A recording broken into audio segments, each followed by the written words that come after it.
et messieurs, bonjour. Ravi de vous retrouver dans ce principal rendez-vous de l'information sommaire de l'actualité. La journée internationale pour les droits des femmes a été célébrée ce matin au Palais du Peuple en présence du chef de l'État et de la Première Dame.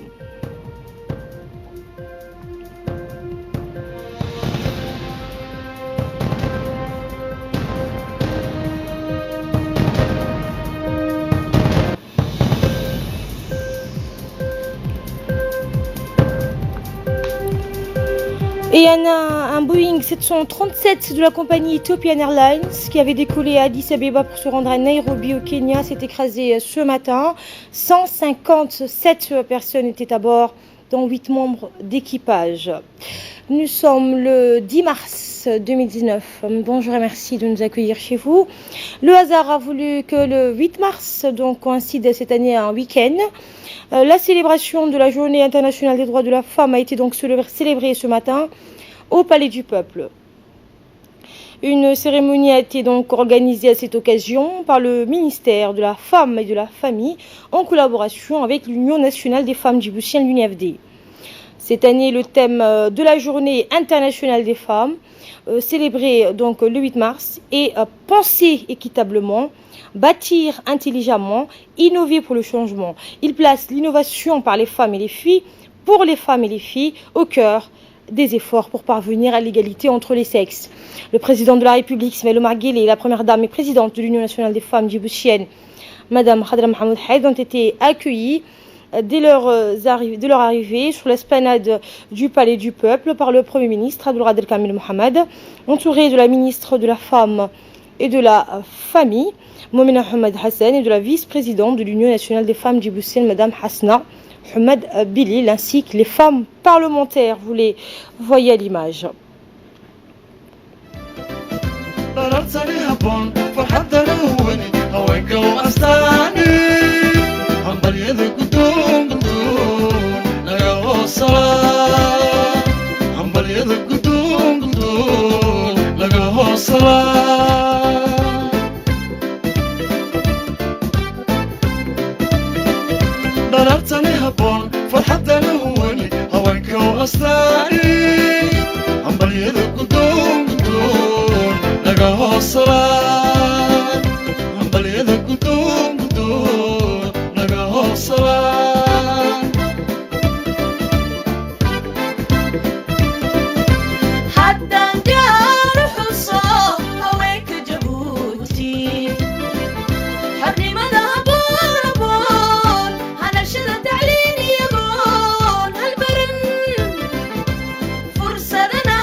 hooyada dalkan hambalyeynaya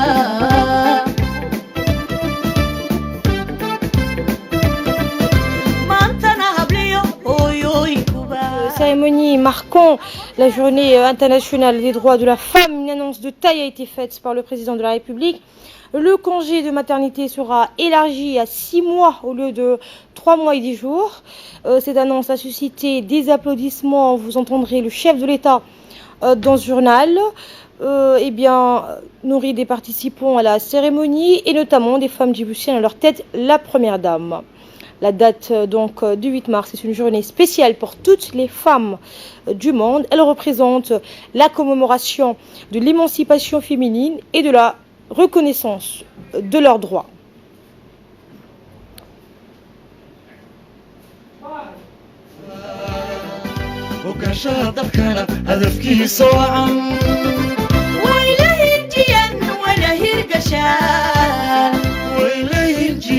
ولا يرقشان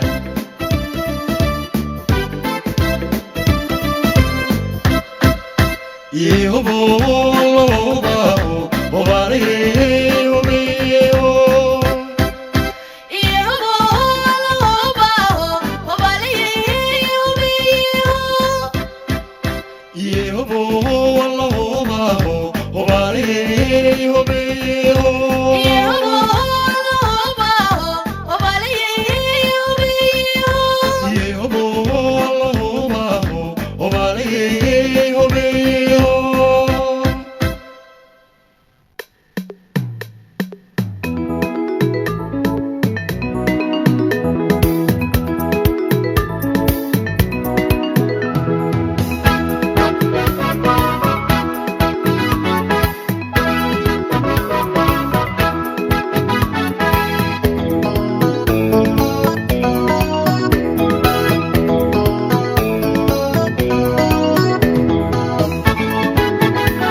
مسؤول وانا ما تكوريس وين مديه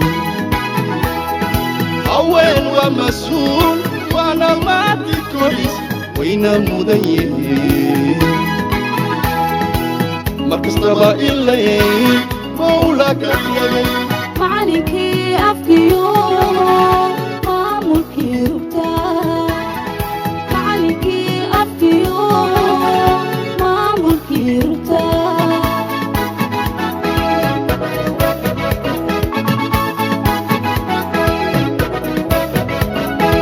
هوين ومسؤول وانا ما تكوريس وين مديه هوين ومسؤول وانا ما تكوريس وين مديه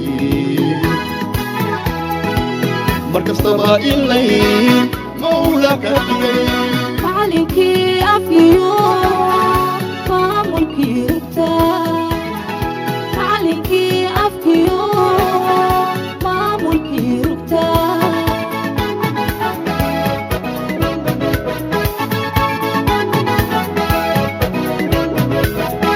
إني مضح نقدان مسؤول إلي لا لا أبو دلك ما مراد إني مضح نقدان مسؤول إلي لا أبو دلك ما مراد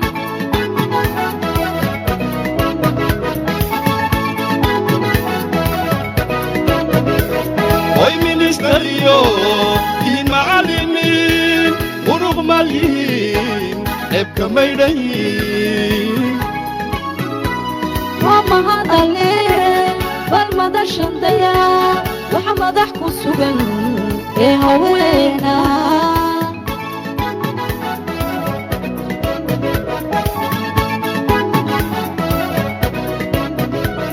وي مينستريو دين معلمين ورغمالين ابقى ميدين وما هذا الليل والمدى الشندية وحمد أحكو السجن إيه هوينا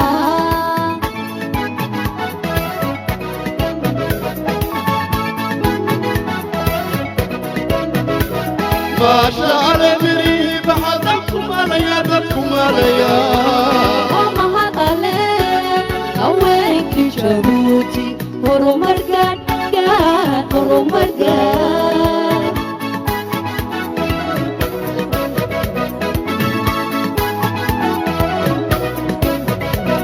maashaale mirihii baxadalkum alaya dadkum alaya mahadale haweenkii jabuuti horumar gaadh gaadh horumar gaadh horumar gaadh gaadh horumar gaadh horumar gaadh gaadh horumar gaadh horumar gaadh gaadh horumar gaadh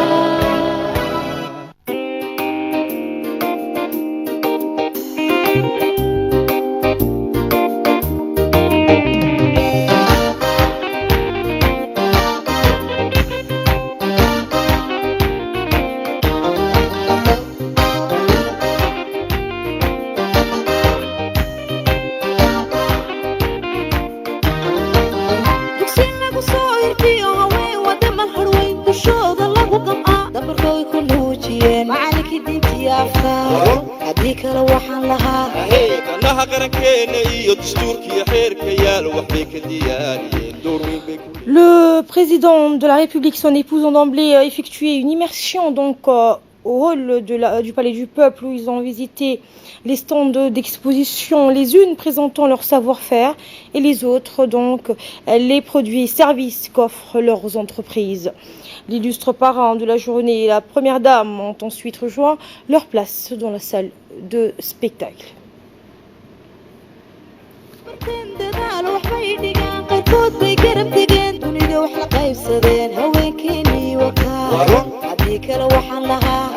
haween isku duuban iyo hooyooyin dadaalayo dalkooga u heelano dareenkoogu waa midnimo waa run haddii kale waxa lahaa dadaalo waxbay barteen dadaalo waxbay dhigaan qaarkood bay garab degeen dunida wax la qaybsadeen haweenkeenii wakaa haddii kale waxaan lahaa haween isku duuban iyo hooyooyin dadaalayo dalkooga u heelano dareenkoogu waa midnimo waa run haddii kale waxa lahaa. La célébration donc de la journée internationale de la femme djiboutienne, donc de la femme, a réuni ce matin dans la salle du spectacle du Palais du Peuple des membres du gouvernement, dont le Premier ministre, le président de l'Assemblée nationale, et des parlementaires, d'officiers supérieurs féminins issus des rangs que le chef de l'État et la première dame donc ont salué, de différents corps constitués, des porte-voix d'associations féminines de la capitale et des régions de l'intérieur.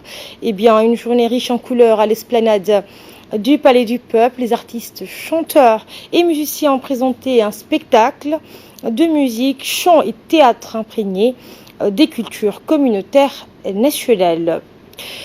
La vice-présidente de l'UNUFD, Mme Hasna Hamad Bilil, a pris la parole en indiquant les différentes avancées qu'ont marqué les femmes de ce pays, les différentes réalisations également de l'Union nationale des femmes djiboutiennes pour améliorer les conditions de vie des femmes et de les faire participer au développement de notre société. Nous l'écoutons.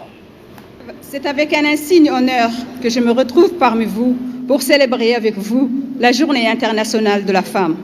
Cette journée dédiée à la femme est l'occasion de rendre hommage à la mémoire de nos aînés, ces mères courage qui ont triomphé des pesanteurs et autres archaïsmes dans nos modèles de société traditionnelle. C'est également le jour où, ensemble, nous mutualisons nos acquis, partons en croisade contre les obstacles qui se redressent sur notre quête d'égalité de chances. Les Nations Unies ont retenu cette année un thème pour le moins novateur. Penser équitablement, bâtir intelligemment, innover pour le changement. En d'autres termes, il s'agit de faire profiter à la fois aux femmes et aux hommes des avantages substantiels numériques et des innovations technologiques. Oui, l'égalité des chances passe aussi par un accès équitable au progrès technique et technologique du monde moderne. Notre défi en République de Djibouti sera donc de garantir l'intégration des besoins et des expériences des femmes dans les nouvelles technologies et les innovations numériques afin qu'elles puissent y trouver pleinement leur place. Sous le leadership du président de la République, son Excellence M. Ismaïl Omar Guelleh, La femme djiboutienne est entrée en force dans les hautes sphères de l'État et le centre des décisions socio-économiques. Ces avancées majeures sont le fruit de la détermination, du courage et de l'abnégation d'un homme providentiel, un meneur d'hommes toujours consensuel, épris de justice sociale, de liberté, d'équité pour les filles et les fils de son pays. Pour sa part, la coordinatrice des systèmes des Nations Unies à Djibouti, Mme Barbara Manzi, a évoqué le pilier des avancées de la femme djiboutienne dont le mérite et la reconnaissance revient au président de la République. Barbara Manzi a rappelé alors aussi donc, les citations du secrétaire général des Nations Unies, Antonio Guterres, dédiées à la journée internationale de la femme. Voici un extrait de son intervention. Les des genres et des droits des femmes sont fondamentaux pour progresser à l'échelle planétaire sur la voie de la paix, de la sécurité, des droits de l'homme et du développement durable. Nous ne pouvons rétablir la confiance dans les institutions, reconstruire la solidarité au niveau mondial et tirer parti des diverses perspectives qu'en luttant contre les injustices historiques et en promouvant les droits et la dignité de tous et toutes. Ces dernières décennies, nous avons vu les femmes réaliser des remarquables avancées dans certains domaines en matière de droits et leadership. Mais ces progrès sont loin d'être complets ou systématiques et ils ont suscité une réaction hostile et inquiétante de la part d'un patriarcat solidement enraciné. De son côté, la ministre de la Femme et de la Famille, Mme Oumina Ahmed Hassan, a indiqué les différentes politiques mises en place par le gouvernement pour permettre à leurs femmes de s'émanciper et de mieux participer à l'évolution de la société. Elle a évoqué aussi le 25% des femmes dans la représentation nationale est déjà concrétisé. Par ailleurs, la ministre a indiqué que son département entreprend plusieurs projets d'autonomisation des femmes pour participer activement au développement durable du pays. La ministre de la Femme et de la Famille. Pour moi, un honneur de célébrer avec vous cette journée internationale de la femme. Bien sûr, pour rendre hommage au mérite de la femme djiboutienne et au rôle d'inspiration qu'elle a joué dans notre pays, mais aussi l'occasion de faire le bilan de nos politiques et de nos actions en faveur de la femme. Excellence, Monsieur le Président, honorable invité, il se trouve que cette année, la Journée internationale de la femme coïncide avec les 20 ans d'anniversaire du ministère de la Femme et de la Famille. Cet anniversaire est l'occasion de mesurer comment nous avons progressé pour donner à la femme la place qui devrait lui revenir naturellement de droit. Excellence, Monsieur le Président, grâce à votre politique volontariste sur ce sujet, le chemin parcouru ces 20 dernières années est jalonné de succès et des avancées historiques. Vous avez en effet fait bouger les lignes de notre société en insufflant aux Djiboutiens un projet de société où la femme est totalement impliquée à tous les niveaux, politique, économique, social, culturel, environnemental. Déjà présente dans le gouvernement et à l'Assemblée nationale, la Djiboutienne affirme en 2018, grâce à la loi sur le système de quotas dans les fonctions électives et dans l'administration de l'État. Le Code de la famille de 2002 protège mieux les femmes en établissant l'égalité dans le couple. Des réflexions sont en cours pour que le Code de la famille soit en conformité aux engagements régionaux et internationaux en coïncidant avec nos traditions et notre religion. Prenant la parole à son tour, le président de la République, Ismaël Omar Guelleh, dans son discours, a indiqué que la Journée internationale des droits de la femme est une occasion pour faire le bilan des avancées réalisées dans la société. Le chef de l'État a par ailleurs indiqué que dans les prochaines semaines, une réforme sur la prolongation du congé de maternité pour la femme verra le jour et elle sera de 6 mois. Écoutons le président de la République. الحمد لله والصلاة والسلام على رسوله الأمين سيدنا وحبيبنا محمد صلى الله عليه وسلم. Mesdames et messieurs, je suis heureux de participer avec vous cette année encore à cette journée internationale dédiée à la femme. Cet événement nous offre chaque année l'occasion d'évaluer les avancées de notre pays en matière d'intégration sociale, économique et politique de la femme djiboutienne. Naturellement, une journée ne suffit pas pour apprécier ou reconnaître les actions de la femme, tant la sphère économique et sociale que dans le domaine familial. Néanmoins, il est important de marquer cette journée pour éveiller les consciences. En effet, si nous pouvons nous targuer d'avoir fait de solides avancées sans remettre en cause les acquis, la lutte pour l'intégration et l'émancipation de la femme djiboutienne est un combat de longue haleine, donc un combat de tous les jours et de tous les instants. Mesdames et messieurs, incontestablement, notre société, aidée par les politiques publiques mises en place, a évolué. Cependant, si nous voulons réellement faire avancer les choses pour notre société et toutes ses composantes, il me semble que nous devons garder à l'esprit quelques principes fondamentaux. D'abord, que la femme a la même place et la même importance que l'homme dans notre société. L'égalité réelle dans les faits ne se fera que si nous partons de ce constat. Les politiques publiques en faveur des femmes ne sont donc pas des faveurs ou des cadeaux que nous, gentes masculines, leur faisons. Ce n'est pas quelque chose que les femmes reçoivent, c'est ce qu'elles ont gagné et ce qu'elles ont créé pour elles-mêmes.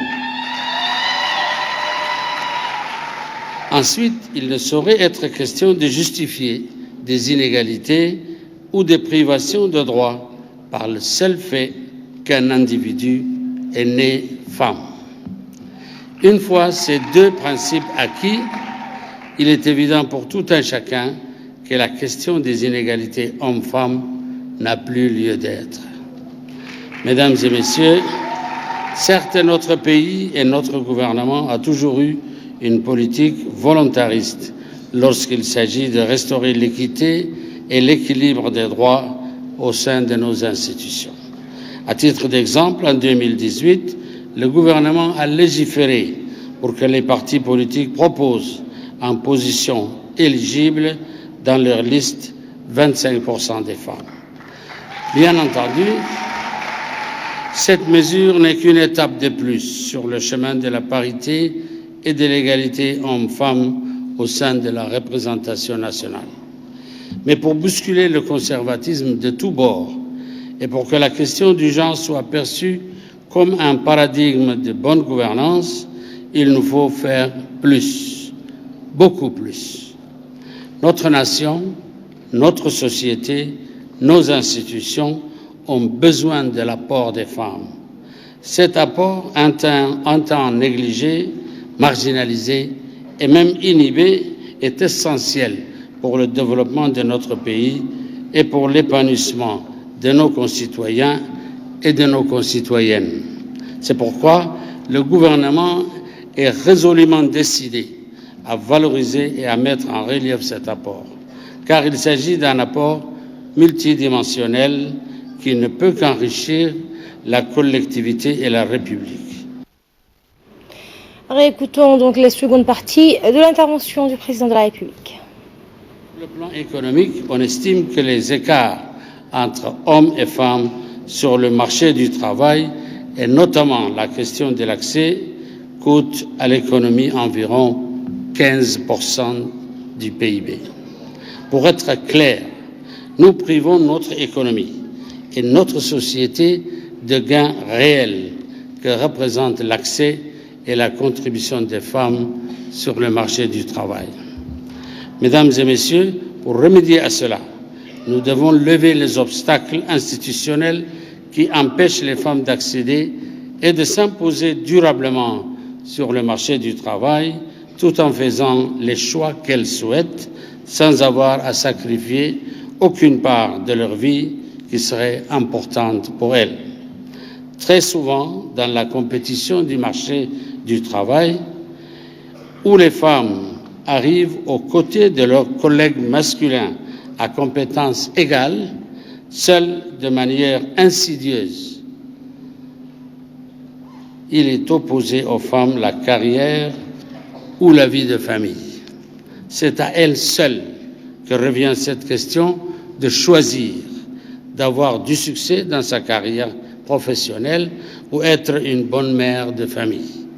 Percevoir la maternité comme étant un obstacle à la performance est devenu chose courante dans nos milieux professionnels, culpabilisant ainsi les jeunes mères qui interrompent le travail pour s'occuper de l'enfant dans les premiers mois de sa vie. Pour atteindre la vraie égalité des chances entre les hommes et les femmes, tout en favorisant à la fois la famille et le bien-être économique, il faut offrir aux femmes des conditions professionnelles, politiques et sociales qui tiennent compte de leur rôle complexe au sein de nos sociétés. C'est pourquoi mon gouvernement va dévoiler dans les prochaines semaines une réforme nationale qui portera la durée de congé maternité à 6 mois, soit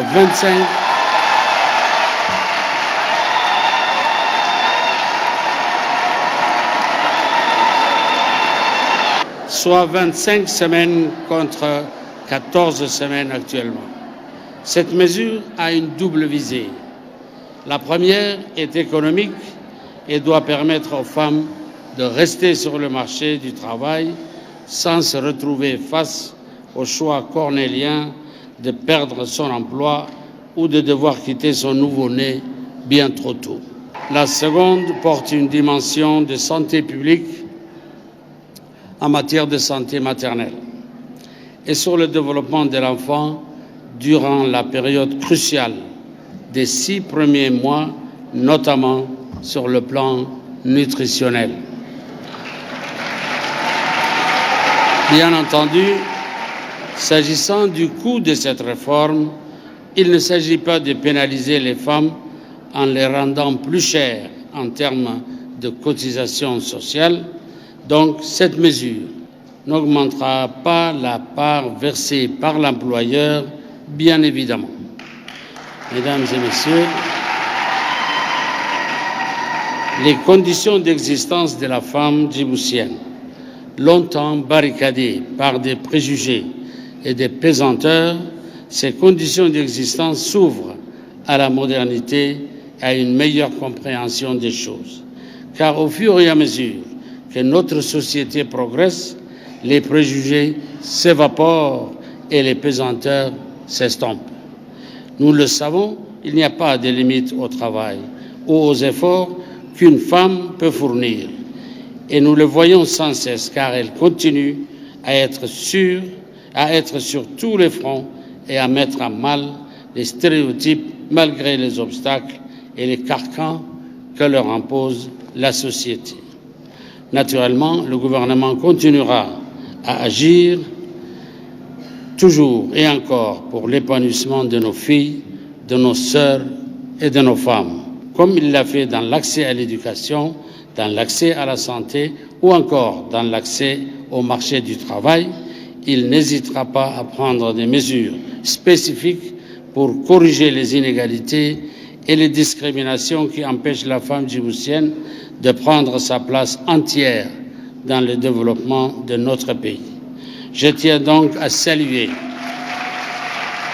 comme toujours, leur activisme, leur abnégation et leur volonté affichée de voir notre société progresser. Et je fais ici appel à leur bonne volonté pour continuer à mettre la barre toujours plus haut. Je vous remercie. Et après les différents discours prononcés à cette occasion, place aux remises du prix du chef de l'État. Eh bien, le premier prix a été décerné à Madame Acha Ali Youssouf au prix honorifique. Le deuxième prix est revenu à Madame Fathia Idlé Debad dans le domaine économique. Et le troisième prix donc a été décerné à Madame Ishraq Insaf Panache. Un cadeau donc a été également offert à la première dame, Madame Khadra Mohamed Haid, en guise de reconnaissance pour les différents engagements entrepris auxquels elle est dévouée, ainsi que son rôle déterminé à faire avancer les femmes partout où elles sont.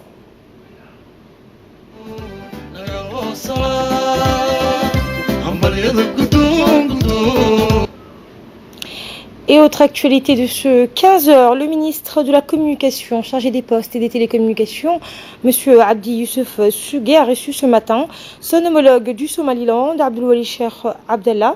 La rencontre s'est déroulée en présence du secrétaire général du ministère de la Communication, Ahmed Youssouf, le directeur de la Poste de Djibouti, M. Bahnan Ali Meidel, le représentant du bureau de Djibouti au Somaliland, Hussein Ahmed Kawalier. L'entrevue a également vu la présence du directeur de la Poste du Somaliland de Djibouti, Abdel Fattah Saïd Ahmed. Les discussions donc ont essentiellement porté sur les voies et moyens et les liens surtout de coopération dans le domaine d'éthique. Ensuite, le ministre de la Communication, Abdi Youssef Sugé, a tenu une réunion de travail avec son homologue somalilandais des postes et des télécommunications. La réunion qui s'est déroulée en présence du secrétaire général du ministre de la Communication, Ahmed Ilmi, et du directeur de la Poste de Djibouti et du Somaliland, et les représentants des deux pays s'est penché tout d'abord sur les voies et moyens de raffermir les relations entre les deux peuples frères. Et dans une interview accordée à notre équipe sur place, le ministre somalilandais des Postes et des Télécommunications a indiqué que les discussions qu'il a eues avec le ministre djiboutien de la Communication ont porté sur les liens de coopération unissant les deux pays dans les secteurs d'éthique.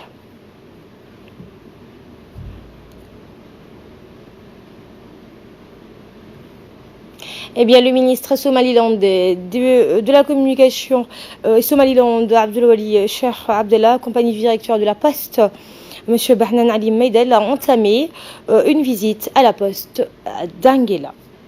Actualité régionale et internationale. À présent, je vous le disais en titre, un Boeing 737 de la compagnie Ethiopian Airlines qui avait décollé à Addis Abeba pour se rendre à Nairobi au Kenya s'est écrasé ce matin. 150 personnes étaient à bord, dont 8 membres d'équipage. Le Premier ministre éthiopien Abiy Ahmed a indiqué dans un tweet, je cite, « vouloir exprimer ses profondes condoléances aux familles de ceux qui ont perdu leurs proches. Bien aimé sur le vol régulier d'un Boeing 737 d'Ethiopian Airlines à destination de Nairobi au Kenya ce matin. » Fin de citation. Au Kenya, en Syrie, les violations de la trêve se sont multipliées hier entre l'armée syrienne et les groupes rebelles et djihadistes dans la zone supposée être démilitarisée dans les provinces de Hama, d'Idlib et d'Alep, dans le nord-est du pays. Les avions russes et syriens interviennent rarement à Idlib depuis l'accord de trêve conclu sous le parrainage de la Russie et de la Turquie le 27 septembre, mais depuis que les djihadistes ont pris le contrôle total de cette province en janvier, leurs sorties sont plus fréquentes. Les accrochages aussi se multiplient et sont de plus en plus violents dans la zone démilitarisée de 15 à 20 km de large qui n'a jamais été instaurée. Ces combats donc ont fait des morts et des blessés dans les deux camps. Et au Japon, l'archipel nippon donc est décidément propice à la longévité. C'est à nouveau une japonaise qui vient d'être reconnue doyenne de l'humanité.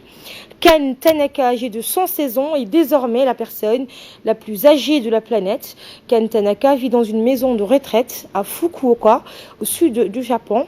Née le 2 janvier 1903, elle s'est dit émue lors de cette cérémonie. Entouré de ses proches, l'homme qui détenait le record mondial de longévité était lui aussi japonais. Il est décédé en 2013 à l'âge de 116 ans. Et c'est sur ce point que se referme cette édition. Merci à vous de l'avoir suivi. Bon après-midi à toutes et à tous sur Télé Djibouti.